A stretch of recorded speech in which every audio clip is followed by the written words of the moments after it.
Alright guys, what's going on? It's Goonzik here. Welcome back to another video on the channel. Today I just wanted to talk. I want to sit down and talk. I might throw some Monster Energy Supercross gameplay in the background or something, but we have a few stories, a few interesting things that have happened or that are going to take place here within the motocross community, and I just want to talk about them. I think these are kind of videos that I want to start doing more. So if you enjoy these videos where I talk about real life moto stuff, like the professional motocross scene or what's going on in the motocross world, if you guys like these types of videos, make sure to let me know down in the comments and I'll continue doing them, because I have done them before but not very often, and I think it's pretty cool to hop in and actually talk about some real life moto. So we have a couple stories here today to talk about, so let's get into the video.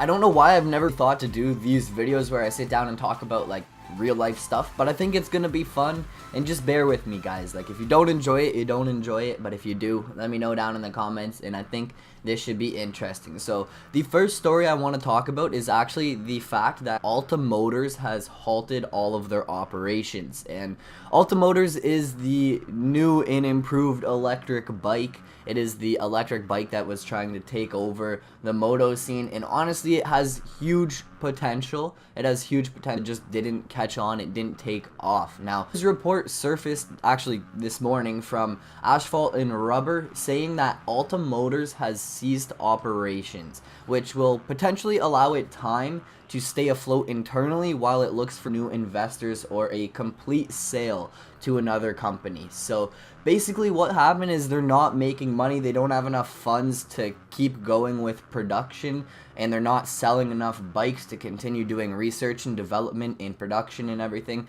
So they just simply can't afford to be making their bikes, which it's absolutely crazy. But the more you look into it and the more you think about it, companies have to spend money to make money. So they're in that stage right now, they're struggling and they're starting to take off and sell bikes, but at the same time they're not making enough profit to really stay afloat. And one thing that's crazy is that Harley Davidson was actually a pretty big investor in the company, and they recently pulled out of their investment. Basically, they chose to go off on their own and do their own thing, creating a new facility in the San Francisco or Silicon Valley area. So that's crazy. That's the area ALTA is also from. ALTA is also based there. So Harley basically just drawed out and was like, you know what, screw you guys, we're gonna go build our own new facility right down the road. So I don't know, Harley Davidson kind of screwed ALTA over, but it's business, right? Things happen, and obviously Harley didn't see potential with the company and they wanted to move on. Now, what if Harley comes out and they're like, yo, we're gonna go ahead and make our own electric bike? Maybe that's what they did. They just wanted to get some info, get the technology in their minds, and then they're gonna go and make their own bike. I'm not sure. This doesn't actually mean that ALTA is done permanently though. It's just gonna be a time thing. If they can go ahead and get back on their feet, find some investors and start getting some money so that they can actually afford to make the bike, produce the bikes, do some research and stuff, then obviously the company is gonna survive. It's gonna continue on. But if they go ahead and they keep struggling and the company just goes downhill, that will be the end of ALTA. So hopefully they can find some investors. It would be huge if they could, and a huge disappointment if they couldn't, because even me and my buddies were talking about it. ALTA is the future. It is something that I would definitely look into getting later on down the road. Obviously right now they're a little too pricey, and I think that may be why not a lot of people have went out and bought one. Say they were $2,000, that's a lot more convincing for me to go try out this new technology, even though it is new technology, so it's going to be more expensive.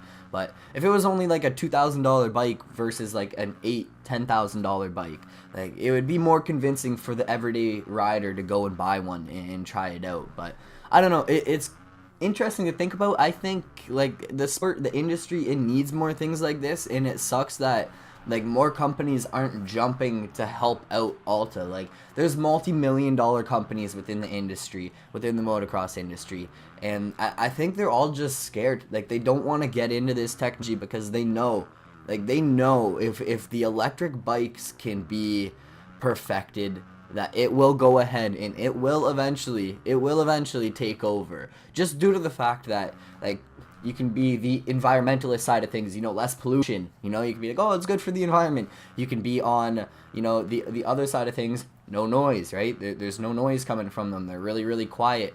They're still fast. They're still super fast. I guess one thing is, like, it's a battery, so the battery can die, but I'm sure there'll things to fix that. Like, you'll have a power charger that charges it in like 20 minutes, or you'll have a whole nother battery or something, you know, like, they will think of that. They will think of, you know, a way to fill up your gas on the bike. You know, if you're going and filling up gas on your dirt bike, you need to be able to do this on your electric dirt bike as well. So I don't know, I think there's just a lot of little things that they need to work out, and that's probably, like, you know, where all their money is going. They're trying to, you know, perfect this bike, and they just can't afford it. So I don't know, I talked a little bit longer about the ALTA than I wanted to, but it really does suck, and I think it's really interesting just to think about. Like, do you guys think the ALTA bike is gonna survive? Is it gonna die? Let me know in the comments down below. Now, the other thing I wanted to talk about in this video was Red Bull Straight Rhythm. So this year it's gonna be on 2 strokes. It's gonna be absolutely crazy. We have a bunch of legends hopping out there on the 2 strokes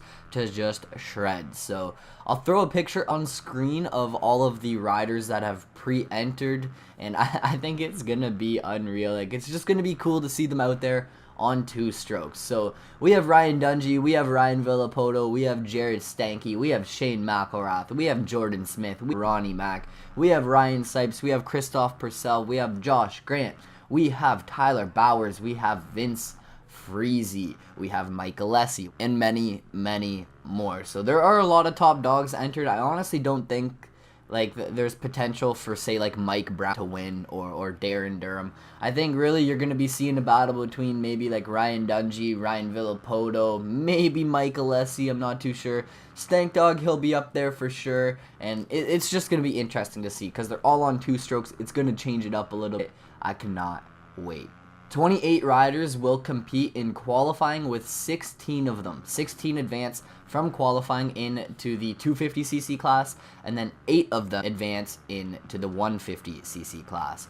Reigning 2-stroke champion Jared Stanky is going to lead the group as he attempts to defend his crown against the likes of Ronnie Mack and Ryan Villapoto, both of them who want revenge after last year's event. Stank Dog beat him last year, so they want that revenge.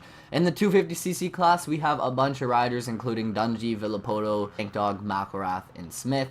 And then in the 150cc class, Stank Dog again, Colton Eck, AJ Catanzaro, Christoph Purcell, Carson Brown, Ryan Surratt, Luke Rensland, and a couple more riders. With no factory support for the riders, it's really anybody's game, and predicting the winner is going to be tough. It's going to be a tough one to do. The Red Bull Straight Rhythm Bracket Challenge is actually going to allow participants to predict how the 250cc class will unfold. So this challenge actually pays off with a Troy Lee Designs prize pack. You guys can go ahead and check that out. I'll link everything down in the description.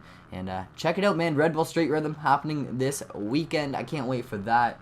Yeah, I don't know. Crazy to talk about. Like, ALTA shut down, Red Bull Straight Rhythm. It's crazy, man. It's crazy. Let me know in the comments if you want me to do more of these videos where I just talk about random things within the moto world. So I think it's a good way to, you know, create something to talk about, and it's pretty fun.